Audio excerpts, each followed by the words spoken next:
जेवर विधानसभा से SP RLD उम्मीदवार अवतार सिंह भड़ाना का नया अवतार इस वक्त सुर्खियों में छाया हुआ है।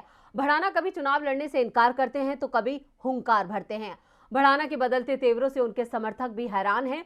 विपक्ष तंज कस रहा है कि अवतार को हार का डर सता रहा है, लेकिन भड़ाना का दावा है कि वो जेवर सीट से आसानी से चुनाव जीत जाएंगे। अवतार सिंह भड़ाना राजनीति की बिसात पर सियासी पैतरों के माहिर खिलाड़ी हैं। अवतार सिंह भड़ाना कांग्रेस के टिकट पर 4 बार सांसद रह चुके हैं, 3 बार हरियाणा के फरीदाबाद से और 1 बार मेरठ से। 2017 में वो बीजेपी की टिकट पर यूपी विधानसभा के लिए मीरापुर सीट से चुने गए थे और अब वो आरएलडी की टिकट पर जेवर विधानसभा सीट से चुनाव लड़ रहे हैं। गौतम बुद्ध नगर की जेवर विधानसभा सीट पर 10 फरवरी को पहले चरण में ही मतदान होना है। भड़ाना के तेवरों के चलते जेवर सीट इस समय चर्चाओं में आ गई है, क्योंकि 1 हफ्ते पहले भड़ाना ने जेवर से ताल ठोकने का ऐलान किया, लेकिन उसके बाद राजनीतिक नफा नुकसान का गणित लगाकर अचानक खबर आई कि भड़ाना चुनाव नहीं लड़ेंगे। भड़ाना के इनकार को सीएम योगी आदित्यनाथ के बुधवार को हुए ग्रेटर नोएडा दौरे से जोड़कर देखा जाने लगा, क्योंकि योगी के दौरे के दूसरे ही दिन गुरुवार को भड़ाना ने चुनाव न लड़ने की घोषणा कर दी।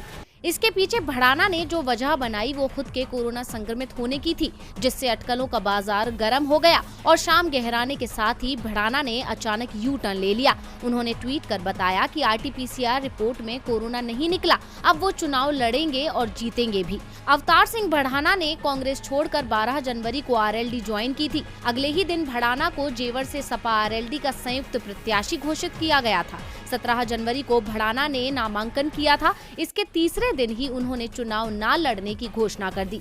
आरएलडी में आने से पहले 2019 में कांग्रेस में शामिल होकर फरीदाबाद से लोकसभा का चुनाव भी लड़े थे। इससे पहले यूपी की मीरापुर में बीजेपी के विधायक थे। उन्होंने 2016 में बीजेपी ज्वाइन की थी और उससे पहले वो 2014 में आरएलडी में थे। 2014 में उन्होंने कांग्रेस से फरीदाबाद लोकसभा का चुनाव लड़ा था। 1999 में कांग्रेस से मेरठ लोकसभा चुनाव भी जीता था। लेकिन अब खबर ये है कि भड़ाना जेवर से चुनाव लड़ेंगे और सपा गठबंधन की टिकट पर लड़ेंगे। लेकिन भड़ाना के कभी हाँ और कभी ना ने सपा आरएलडी गठबंधन को जरूर बैकफुट पर ला दिया है। लेकिन फिलहाल भड़ाना की वापसी से ऑल इज वेल है। लेकिन सवाल ये भी है कि क्या अब सपा गठबंधन भड़ाना पर भरोसा करेंगे या नहीं, या फिर भड़ाना अपनी हार के डर से भागने की कोशिश कर रहे हैं। अब इन सवालों के जवाब तो भड़ाना ही दे सकते हैं।